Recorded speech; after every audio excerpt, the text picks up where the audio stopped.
against China add up to 145%.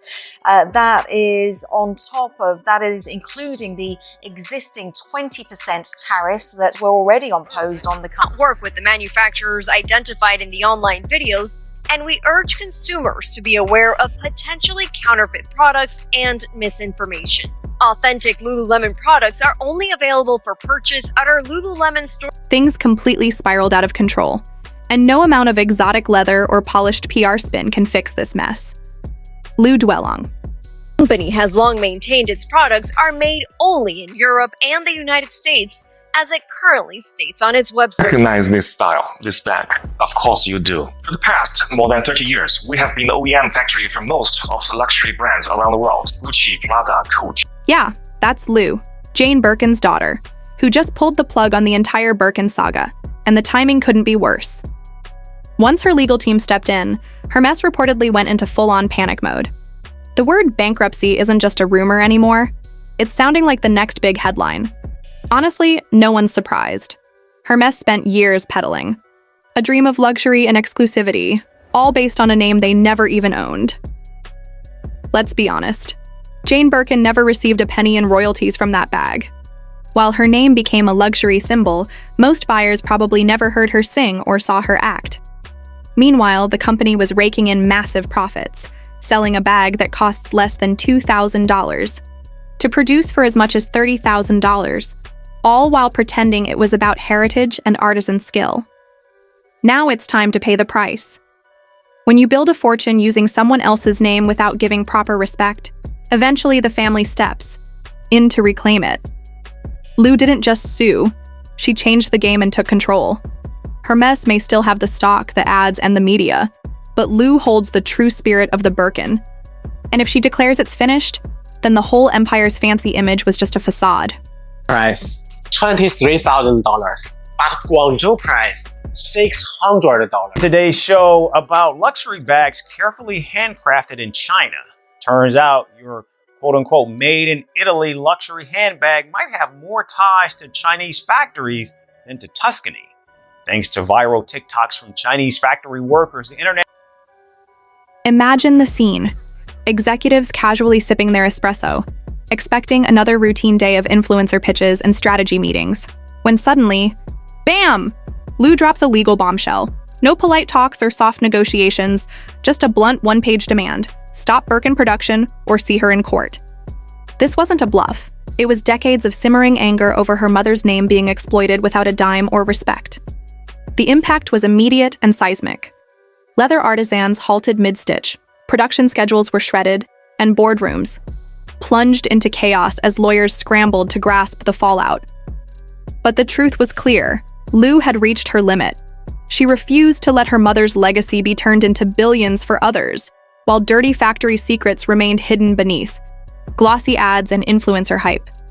At Hermes boutique will cost you 38,000 USD. But what is the real cost out of the factory? Today, I'm going to break it down in front of you, step by step. First thing first, Hermes only use the leathers from the 3 top-level suppliers. One is called Nuti from Italy. The second is Weinheim from Germany, and the third is Paz from France. One piece of Togo leather, the same leather as this one, will cost 450 US. Let them freak out.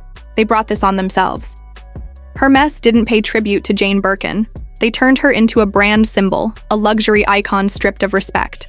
They plastered her name on outrageously priced bags, sold dreams of artisanal craftsmanship, and raked in billions off that illusion. Behind the curtain, they quietly shipped production to distant factories, far from the glamorous Paris workshops they loved to boast about. It wasn't about honoring tradition. It was all about padding the bottom line while hiding the real story. And one piece of the leather is only enough to make one Birkin, okay? And next, thread. And of course, for Hermes Birkin, the thread is also the best top level. It's called Fil au Chinois from France. This is actually the Rolls Royce. Lu saw through the facade. Growing up, she witnessed her mother's name turned into a luxury icon without the respect or compensation she deserved. But Lu didn't just criticize quietly. She tore the whole illusion apart. This wasn't a minor legal move. It was a powerful, personal reclaiming of her family's legacy. Her statement was clear. Jane Birkin was a real person, an artist and a mother, not just a logo on an overpriced handbag. For Hermès, this wasn't a small PR problem. It was a wake-up call. When your entire brand relies on someone else's legacy, and that person finally demands respect, you either respond or crumble. Threat. For each bag, the cost is 25 USD. And then hardware. See, this hardware is called 316 hardware. It's also known as the ocean stainless steel because it can withstand the erosion of seawater. It's the best stainless steel. For one piece of bag, the hardware will cost 150 USD. The edge oil. Even before Lou Birkin entered the scene, Hermès was already wobbling, and then TikTok delivered the knockout blow. One viral video didn't just create buzz, it shattered the entire fantasy. In it, a factory worker from China calmly revealed the real cost of making a Birkin: basic materials, inexpensive labor, totaling roughly $1,400. This wasn't some counterfeit, it was supposedly the genuine article Hermès sells for close to $40,000. No flashy production, no dramatic effects, just a simple phone recording and the harsh reality. That video packed a bigger punch than any official statement could. In less than 2 minutes, it peeled back the luxury veil. Experts in the industry backed up the numbers, and suddenly, the revered Made in France tag started losing its shine. What was once seen as a mark of true craftsmanship now seemed more like a marketing ploy struggling to stay believable. This scandal wasn't about fakes.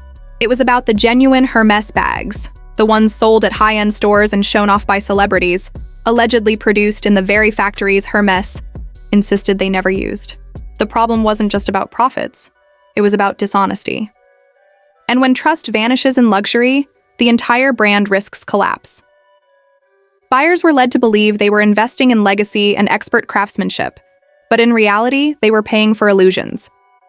Lou's legal team didn't need to search far. TikTok served up all the evidence. They quickly labeled it heritage fraud, and honestly, it fits perfectly. When a brand's entire appeal is built on an identity that turns out to be fake, it's more than just a violation of trust. It's a fundamental betrayal. You're totally tearing down your own reputation. Over in France, the genuine artisans, those very craftsmen Hermès loved to feature in glossy campaigns, aren't staying silent anymore. Some quit, while others started leaking messages and evidence that the fairy tale image was far from reality. They revealed how the brand's carefully crafted story had been manipulated behind the scenes, without their consent.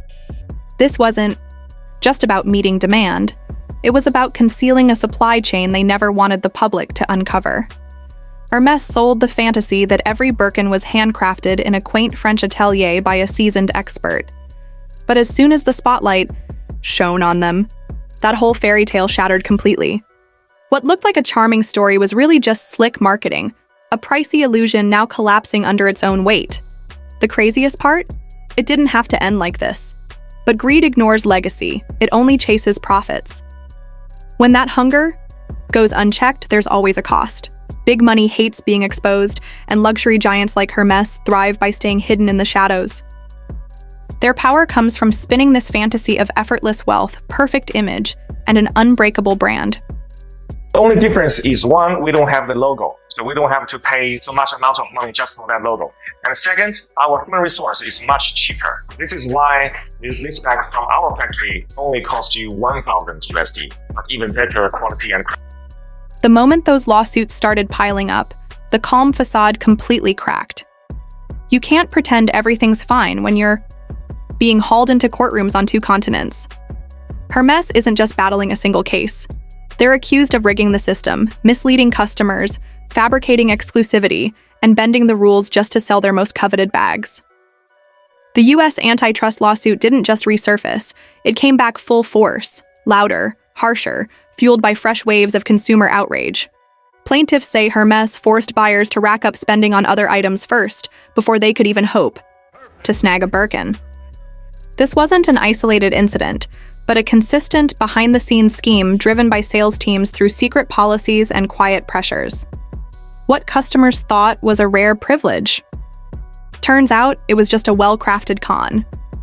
These buyers weren't just devoted customers, They were players in a high-stakes luxury game where Hermes consistently took the winnings.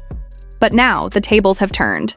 The players want their money back, and they're coming armed with fierce legal teams ready to fight. Meanwhile, Hermes executive Nicolas Pissy is facing his own massive billion-dollar lawsuit, adding fuel to the fire. Nicolas Pissy stands accused of reneging on a huge share transfer agreement, and this case is rattling Hermes's financial foundation. Like a seismic shock.